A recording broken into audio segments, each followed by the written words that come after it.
साथियों, इस वीडियो के अंदर अब हम एक नई लूट के बारे में बात करेंगे और वो लूट है स्वास्थ्य अस्पताल इलाज में होने वाली लूट। और इस लूट के पीछे का षड्यंत्र क्या है इन सरकारों का, उसके बारे में हम विस्तार से बात करेंगे इस वीडियो के अंदर। इस व्यवस्था को सबको मिलना बहुत ही जरूरी है। ऐसी नीति सरकार को बनानी चाहिए, मगर नरेंद्र मोदी की सरकार स्वास्थ्य व्यवस्था को पूरी तरीके से निजीकरण करके जो सरकारी स्वास्थ्य व्यवस्था है उसको धीरे धीरे करके ध्वस्त कर देना चाहती है। और उन्होंने बड़े संख्या में निजी जो हॉस्पिटल्स हैं उनको बढ़ावा दिया है और जो सरकारी हॉस्पिटल थे, सरकारी सुविधाएं थे, उनके अंदर धीरे धीरे अव्यवस्था पैदा करके, डॉक्टरों की कमी पैदा करके, वहाँ से बजट कम करके, सुविधाएं कम करके, धीरे धीरे करके उस व्यवस्था को कमजोर कर दिया है। कई जगह उस व्यवस्था को खत्म कर दिया है। इस सरकार का नियत साफ साफ ये है कि वो स्वास्थ्य व्यवस्था को, इलाज को, बीमारी को देसी विदेशी पूंजीपतियों के जो बड़े बड़े जो कॉर्पोरेट हाउसेस हैं उनको मुनाफा कमाने के लिए, स्वास्थ्य व्यवस्था में मुनाफा कमा सकें, उसके लिए इस पूरे सेक्टर को खोल दिया है।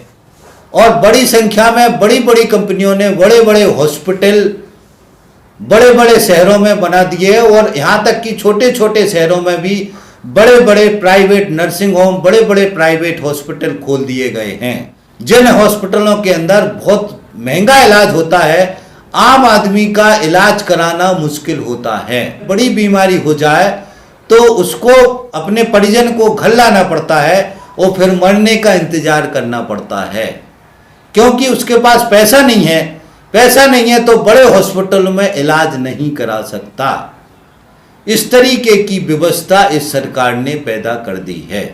तो अब सरकार की नीति को समझते हैं कि नरेंद्र मोदी की सरकार की नीति एक तरफा है। पूरी व्यवस्था को, स्वास्थ्य व्यवस्था को देसी विदेशी कॉर्पोरेट कंपनियों को, पूंजीपतियों के हवाले करना चाहते हैं। जो सरकारी व्यवस्था है उसको धीरे धीरे करके पूरी तरीके से ध्वस्त करना चाहते हैं, पूरी तरीके से खत्म करना चाहते हैं। स्वास्थ्य व्यवस्था में भी निजी पूंजीपति मुनाफा कमा सकें, धन कमा सकें, पैसा कमा सकें, उसके लिए इस स्वास्थ्य व्यवस्था के सेक्टर को सरकार ने खोल दिया है। ये सरकार की नीति है, जिस नीति पर सरकार बहुत ही तेजी से आगे बढ़ रही है। दूसरा बात साथियों ये है कि इसके साथ में जो दवाइयां हैं, जो ड्रग्स हैं, वो देसी विदेशी कॉर्पोरेट्स, बड़ी बड़ी कंपनियां दवाई के सेक्टर में, बड़ी बड़ी प्राइवेट कंपनियों को इस सरकार ने इजाजत दे दी है। और हमारे देश के अंदर भी जो सरकारी ड्रग्स की कंपनियां थी, जितनी भी सरकारी कंपनियां थी, सारी कंपनियों को धीरे धीरे करके सरकार ने निजीकरण कर दिया है या धीरे धीरे करके उनको बंद कर दिया है।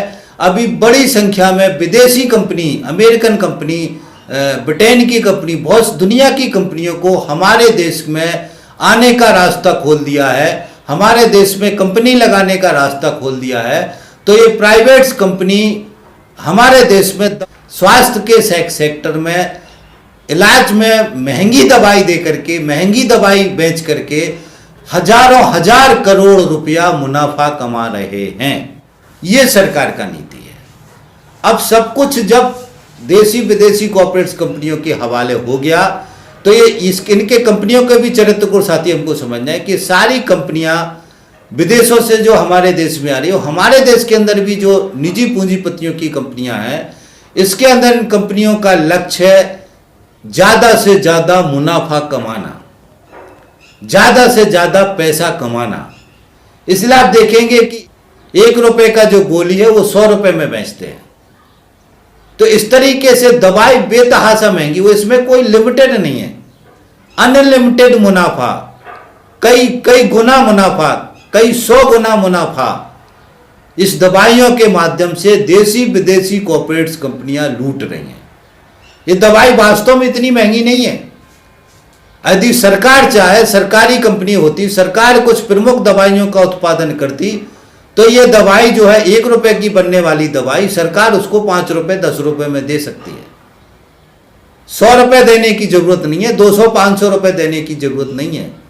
मगर सरकार का नीति ये है कि सरकार ने इसको मुनाफे के लिए खोल दिया है, सरकार ने इसको बाजार खोल दिया है, इसलिए जो कंपनियां यहाँ पर हैं इस सेक्टर में, वो कंपनियां बीमारी के, क्योंकि बीमारी एक ऐसी समस्या है कि मनुष्य को बचाने के लिए आदमी अपनी जमीन जायदाद घर मकान सब कुछ बेच देता है, पूरा बर्बाद हो जाता है अपने परिजन को बचाने के लिए।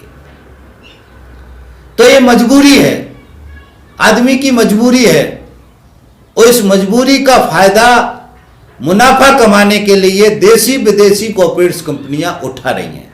इसलिए 1 रुपए का गोली 100 रुपए में, 200 रुपए में, 500 रुपए में वो बेचते हैं, और ये कहते हैं कि यदि आपको लेना हो तो लो, नहीं लेना हो तो मत लो। नहीं लोगे तो क्योंकि उसके अलावा दूसरी कंपनी की गोली नहीं है, वो उसी गोली से वो बीमारी सही होना है, तो या तो आदमी को मर जाने दो या फिर आप 500 रुपए दो। तो आदमी मजबूरी में आदमी को मरने के लिए नहीं छोड़ता है, वो 500 रुपए देता है, 1 रुपए की गोली 500 रुपए में खरीदता है। तो इस तरीके से बेतहाशा लूट मची हुई है। निजीकरण के नाम पे जो ये सारा निजीकरण किया है, इसको हमको समझना है साथियों।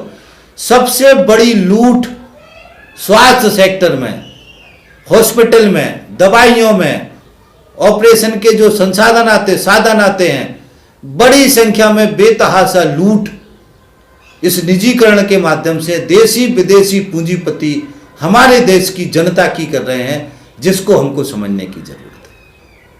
इतना पैसा लगाने का जरूरत नहीं है, इतना महंगा नहीं है स्वास्थ्य व्यवस्था जितना महंगा अभी है। जितनी लूट अभी हो रही है, इस लूट कोई मुनाफा बना रहा उसके लिए हो रही है। तो एक हिस्सा तो ये है साथियों जिसको हमको समझना है। दूसरा हिस्सा ये साथियों कि इसके अंदर जो डॉक्टर्स हैं, नर्सेज हैं, कर्मचारी हैं, उनका जो सिचुएशन है, क्योंकि डॉक्टर्स की पढ़ाई इतनी महंगी है, जो शिक्षा का मैं पिछले वीडियो में बता चुका हूं कि शिक्षा जो डॉक्टर बनता है, उस डॉक्टर को बनाने के लिए इतना पैसा लगाता है, इतना पैसा लगता है कि नॉर्मल आदमी अपने बच्चे को डॉक्टर नहीं बना सकता। इसलिए आप देखेंगे कि डॉक्टर्स की कमी है, जितने डॉक्टर्स चाहिए उतने डॉक्टर्स नहीं हैं, और ये सरकार उतने डॉक्टर्स पैदा नहीं कर रही, क्योंकि सरकार जब निजीकरण की तरफ धकेल दी शिक्षा व्यवस्था को, तो जो पैसा है वो आम आदमी उतना पैसा अपने बच्चे को पढ़ाने को नहीं दे पा रहा। एक तथ्य है। और दूसरा तथ्य है कि जो व्यक्ति 50, 60 लाख, 70 लाख, 80 लाख रुपए पढ़ाई में लगाएगा, वो डॉक्टर बन के आएगा, फिर वो फ्री में इलाज कर सकता है क्या? यह भी एक सवाल है। डॉक्टर इतना ज़्यादा फीस लेते हैं, पैसे कमाने की लालच में होते हैं, उनको दया नहीं होती है, वो किसी को भी जितना लूट सकते हैं उतना लूटते हैं। तो ये निर्दयी हो जाते हैं। निर्दयी होने का कारण क्या है कि उन्होंने इतना बड़ा धन, इतना बड़ा पैसा लगा दिया है शिक्षा के नाम पे डॉक्टर बनने में, तो उसका 100 गुना, उसका 50 गुना पहले तो उसका जो पैसा लगाया है वो निकालना है, उसके अलावा फिर और ज़्यादा पैसा कमाना है, उसको अपने बच्चे को भी डॉक्टर बनाना है, उसको भी लगेगा कि पता नहीं मेरे को कितना पैसा देना है। आप इस पूरे सीक्वेंस को समझेंगे तो इसका सबसे बड़ा अराजकता पैदा हो रहा है डॉक्टर की पढ़ाई महंगा होने के कारण। यदि डॉक्टर की पढ़ाई को मुक्त कर दिया जाए, सरकार उसको वहन करे, ज्यादा से ज्यादा डॉक्टर बने, तो आप ये देखेंगे बड़ी संख्या में ऐसे डॉक्टर भी बन जाएंगे जो पैसा नहीं लगाएंगे, तो वो समाज का एकदम से समाज को लूटने का कोशिश नहीं करेंगे। ये भी एक कमजोरी है, ये भी एक तथ्य है जिसको हमको याद रखना है। और ये किस कारण से हुआ? इस सरकार की गलत नीति के कारण से, यानी सरकारों की गलत स्वास्थ्य विभाग की जो नीति है उसके कारण से। उसके बाद से उसको डॉक्टर को फिर प्राइवेट नर्सिंग होम खोलना है, वो बहुत सारा स्ट्रक्चर है, क्योंकि प्राइवेट की तरफ जैसे बढ़ता है तो उसको बेतहाशा पैसा कमाने की लालसा पैदा होती है, और उस लालसा के चक्कर में आम जनता को, आम आदमी को, गरीब आदमी को बेतहाशा चूसते हैं, बेतहाशा लूटते हैं। और 2 दिन का इलाज है तो उसको 4 दिन लगाते हैं, 10,000 रुपये लगने हैं तो 50,000 रुपये ऐंठते हैं। तो ये सारा एक तरीके का अराजकता समाज के अंदर पैदा हो गया। ये भी हमको ध्यान रखना है साथियों। अब अगला हिस्सा आया साथियों सरकार का। सरकार की नीति मैंने बता दी। अब सरकार की नीति ये है कि उनको सरकारी स्ट्रक्चर को खत्म करना। अभी हमने कोरोना काल में देखा कि प्राइवेट हॉस्पिटल्स के अंदर जो बड़ी विपत्ति आई तो उन्होंने उन मरीजों को नहीं लिया, उनका इलाज नहीं किया, उन्होंने हॉस्पिटल बंद कर दिए अपने। तो सरकार कुछ कर पाई? नहीं कर पाई। वही सरकारी हॉस्पिटल जो टूटे फूटे हॉस्पिटल थे, जो कमजोर हॉस्पिटल थे, जिन हॉस्पिटल को हम नाकारा स्टाफ कहते थे, जिनको हम गालियां देते थे, उन्हीं लोगों ने कोरोना के पेशेंटों को भर्ती किया, उन्हीं लोगों ने कोरोना के पेशेंटों को बचाया। प्राइवेट कंपनियों ने बहुत बड़ा मुनाफा कमाया, प्राइवेट कंपनियों ने बहुत बड़ा पैसा कमाया, कोरोना के नाम पर भी बहुत बड़ा पैसा कमाया और बड़ा धन कमाने में सफल हुए। तो मानवता के आधार पर यदि हम देखते हैं स्वास्थ्य व्यवस्था को, तो प्राइवेट कंपनियां मानवता के नाम पे कभी सामने नहीं आती, क्योंकि उनको मुनाफे कमाने और इस आपदा में वो अवसर तलाशते हैं। आपदा में ही वो ज्यादा से ज्यादा मुनाफा कमाने का अवसर तलाशते हैं। तबकि आपदा में सरकारी जो मशीनरी है वो जनता को बचाने के लिए, आपदा में बचाने की मानसिकता से जनता की सेवा के भाव में काम करते हैं। दोनों में कितना फर्क है इसको समझना है। इसलिए हमको समझना है साथियों कि सरकार की ये नीति गलत है। हमको स्वास्थ्य व्यवस्था को इस तरीके से बनाना चाहिए कि देश का कोई भी आम आदमी, गरीब आदमी जिसको बीमारी होती है, जिसको अच्छे इलाज की कोई ज़रूरत है, तो वो सस्ते दामों में, कम से कम दामों में, पैसे नहीं है तो मुफ्त में इलाज की सुविधा ले सके। ये सरकार का जिम्मेदारी होना चाहिए। सरकार का जिम्मेदारी ये होना चाहिए कि जो दवाइयों में बेतहाशा लूट हो रही है, जो ड्रग्स जो है दुनिया की कंपनियां ड्रग्सों के नाम पे लूट कर रही है, उस लूट को रोके और खुद की ड्रग्स की कंपनियां जनरेट करें, पैदा करें। हमारे देश में जो बेसिक दवाइयां उनको सस्ते दामों में आम जनता को उपलब्ध कराए। तो इस नीति को भी सरकार को बदलने की जरूरत है। इस तरीके से साथियों इस पूरे स्ट्रक्चर को समझना है हमको। शिक्षा को भी सस्ता करना है। जो स्वास्थ्य विभाग की जो डॉक्टर्स हैं, नर्सेज हैं और भी जो इस क्षेत्र सेक्टर में जितने भी लोग लगते हैं, इस सेक्टर की शिक्षा व्यवस्था को मुफ्त करने की जरूरत है। सस्ता करने की जरूरत नहीं, मुफ्त करने की जरूरत है, ताकि ये सुविधा आम जनता को मिल सके। एक और साथियों बहुत ही काला चेहरा है जो मैं आपको बताना चाहता हूं, अमानवीय चेहरा है। प्राइवेट कंपनियों की बेतहाशा लूट का परिणाम है कि आज की तारीख में बहुत सारी बीमारियां हैं जिन बीमारियों के बारे में स्थायी इलाज का, परमानेंट उसका सॉल्यूशन निकालने का रिसर्च ही बंद हो गया। जैसे ब्लड प्रेशर है, अस्थमा है, कैंसर है, बहुत सारी इस तरीके की जो बड़ी बड़ी बीमारियां हैं जो बड़ी संख्या में लोगों को रूटीन में होती हैं, बड़ी संख्या में रूटीन में लोग दवाई लेते हैं। तो ये जो कंपनियां हैं जो दवाई बनाती हैं, सारी कंपनियों ने ऐसी दवाई बनाई है कि आपको दवाई खाना पड़ेगा तभी आप जिंदा रहेंगे। जिस दिन आप दवाई नहीं खाएंगे उसी दिन आपको समस्या हो जाएगी। भागते हुए आपको मेडिकल पे जाना पड़ेगा। 5 रुपए की गोली 100 रुपए की भी मिलेगी तो आपको खरीदना पड़ेगी और आपको दवाई खा के जिंदा रहना पड़ेगा। कोई भी प्राइवेट कंपनियां किसी भी बीमारी का परमानेंट इलाज का जो दवाई है वो खोजना ही, रिसर्च करना ही उन्होंने बंद कर दिया। अब रिसर्च इस बात के हो रहे हैं कि जो बीमारियां चल रही हैं, बीमारियों में किस तरीके की दवाइयां दी जाए ताकि लोगों को ज्यादा से ज्यादा राहत हो, तुरंत आराम लगे, सर्तियां आराम लगे, दवाई खाते ही वो अच्छा महसूस करने लगे और दवाई रोजाना खाना पड़े।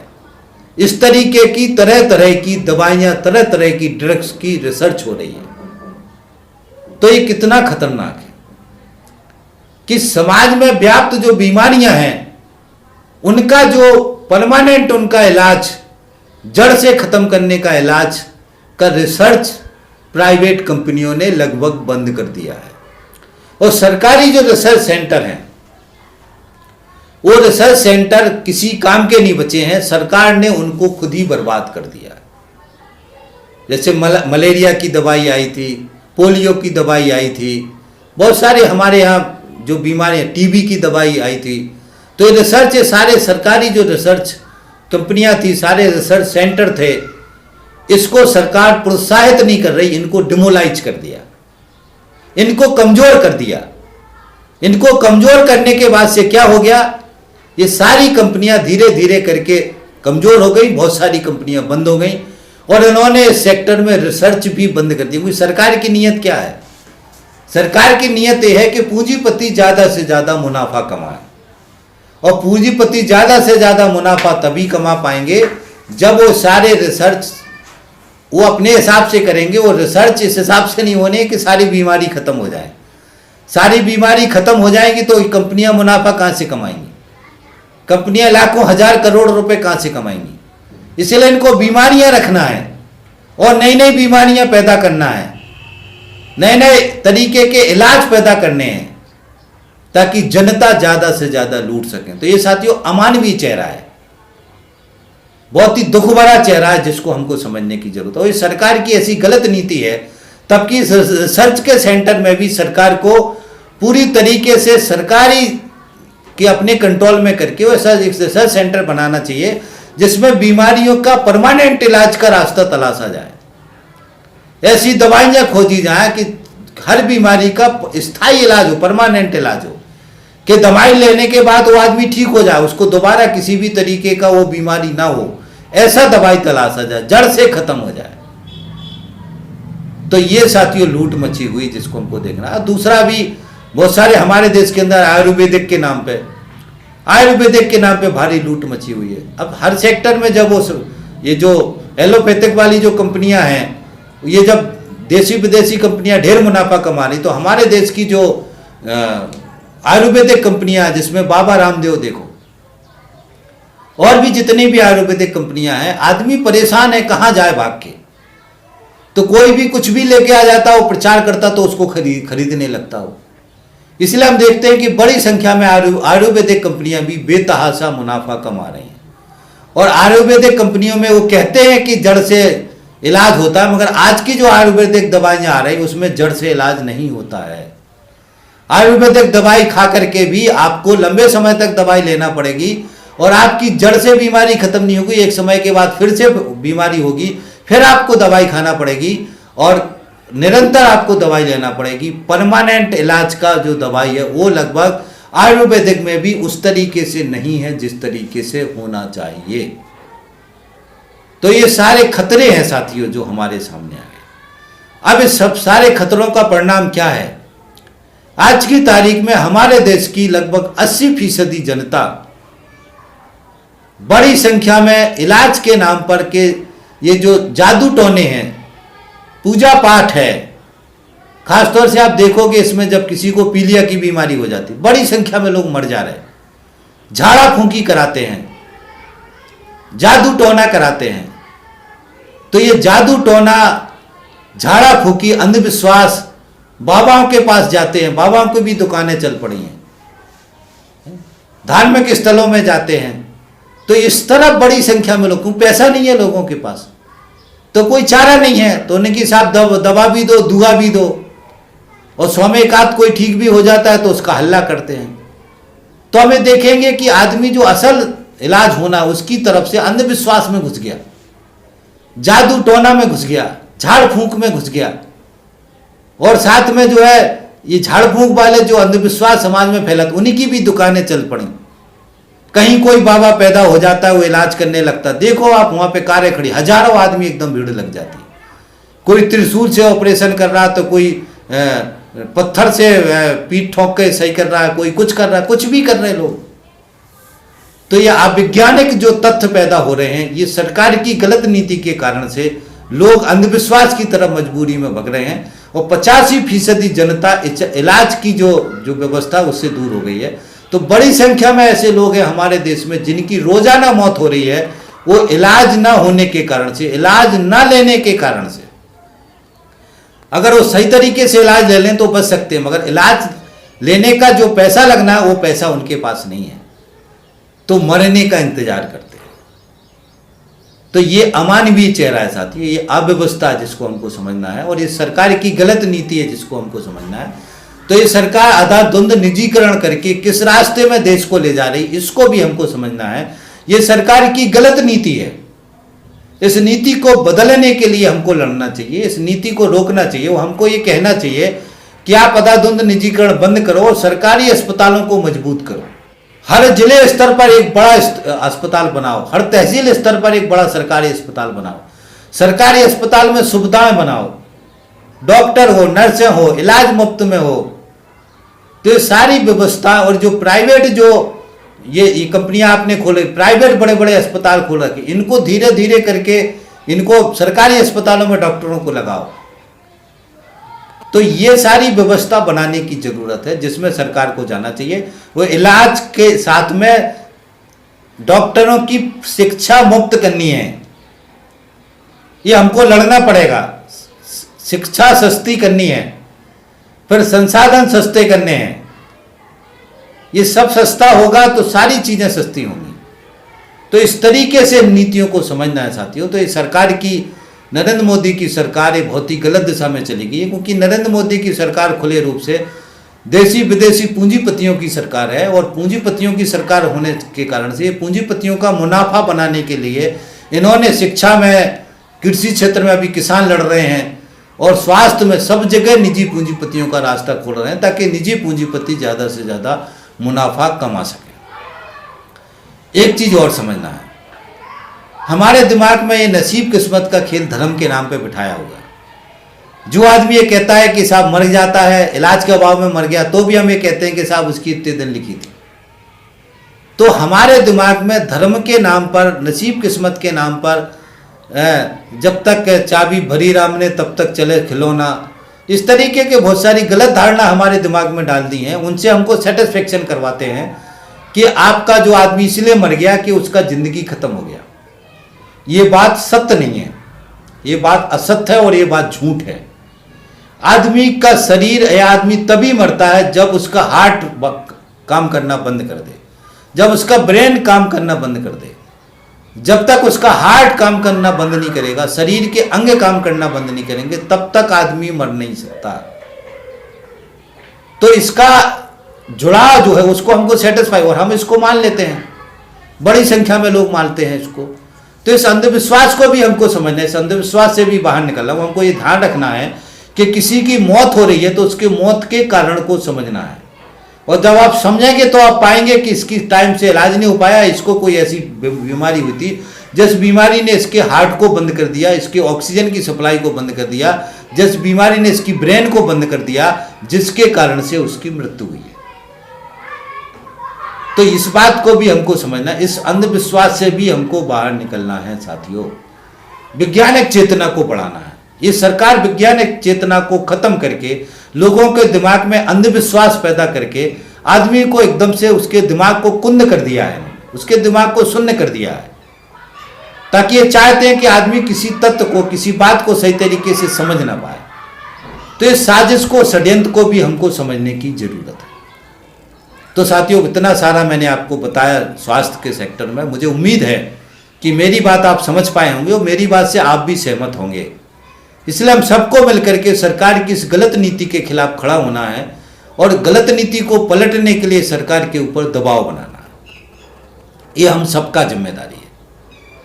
तो ये साथियों, स्वास्थ्य व्यवस्था का निजीकरण का नीति के परिणाम, दुष्परिणाम मैंने आपके सामने रखे, पूरा साजिश षड्यंत्र को आपके सामने रखा। मुझे उम्मीद है कि आप इस षड्यंत्र को समझ पाए होंगे। भारतीय जनता पार्टी की जो निजीकरण की मुहिम है, इसका विरोध करेंगे। इनकी गलत नीति है, इस बात को हमको समझना है। देश को बचाना है, देश की जनता को बचाना है। ये बहुत ही मानवीय एक चरित्र है जिसको हर आदमी की ज़रूरत है। इसलिए हमको इस इलाज को मुफ्त हो, सस्ते में हो, सबको इलाज मिले, इस तरीके की सरकार व्यवस्था बना, इस तरफ सरकार को मोड़ना, ये हम सबकी जिम्मेदारी है। तो इस वीडियो को साथ ही मैं अब यहीं ख़त्म करता हूँ। आपसे अपील करता हूँ कि यदि आपने इस जनवरी विरोधी जो नीतियों का जो पूरा एक सीरीज है, इसको अगर सारे वीडियो नहीं सुने हो तो शुरू से इसके सारे वीडियो समय निकाल के जरूर सुने। बहुत ही महत्वपूर्ण जानकारी हमने इसके अंदर दी हुई है। दूसरा साथियों, हमारे जो चैनल है उसकी प्ले लिस्ट में जा कर के बहुत सारे फोल्डर हैं, दर्शन सीरीज का फोल्डर है, गुलामी का है, श्रम कानूनों परिवर्तन का है, किसानों का आंदोलन का, बहुत सारे फोल्डर हैं, उनके वीडियो सुने आप। जो भी वीडियो लगे उनको जो भी वीडियो अच्छे लगे उनको ज़्यादा से ज़्यादा शेयर करवाने में सहयोग करें। अंत में निवेदन है कि हमारे चैनल को सब्सक्राइब कर लें, हमारे साथ जुड़ जाएं, घंटी दबा दें ताकि कोई भी वीडियो हम डालें तो आप तक उसका नोटिफिकेशन पहुंच सके, आप उस वीडियो को सुन सको और सुनने के बाद से ज़्यादा लोगों तक पहुंचा सको, ज़्यादा से ज़्यादा लोगों को तक को शेयर कर सको। इसी आशा उम्मीद के साथ कि इस जागरूकता का जो अभियान हम चला रहे हैं इसमें आप सपोर्ट करेंगे, सहयोग करेंगे, इसी आशा उम्मीद के साथ मैं अपनी बात खत्म करता हूं। थैंक यू साथी, धन्यवाद, थैंक्स। मिलते हैं अगले वीडियो।